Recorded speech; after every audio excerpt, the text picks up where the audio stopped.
এই সুন্দর সালোয়ারটি কিভাবে ডিজাইন করবেন এবং কাটিং করবেন, মাঝখানে সেলাইগুলো দিবেন, কিভাবে লেসটা লাগাবেন তাই থাকছে আজকের ভিডিওতে। আসসালামু আলাইকুম, কেমন আছেন সবাই?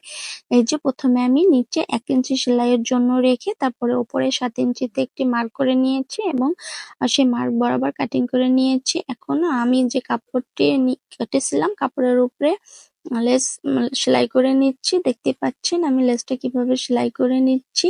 আমার নেওয়া হয়ে গেছে। এখন আমি উপরে একটি চাপ সেলাই দিয়ে নিব। মাঝখান বরাবর আমি দাগ দিয়ে তারপরে মাঝখান বরাবর 1 থেকে 2 সুতো পরিমাণ কাপড় রেখে তারপর সেলাই দিয়ে নিতে হবে এবং এখন যে সেলাই দিয়েছি তার থেকে 1 ইঞ্চি দূরত্বে অপর সাইডেও আমি আরেকটি সেলাই দিয়ে নিব এবং আ অপর সাইডেও আরেকটি সেলাই দিয়ে নিব। এরকম সেম নিয়মে আমি 3 টি সেলাই দিয়ে নিয়েছি। এখন আমি যে আলাদা কাপড়টি সালোয়ারের কাপড়টির উপরে এই যে বসিয়ে কিভাবে সেলাই করে নিচ্ছি দেখতে পাচ্ছেন। এখন এটার উপরেও আমি একটি চাপ সেলাই দিয়ে নিব।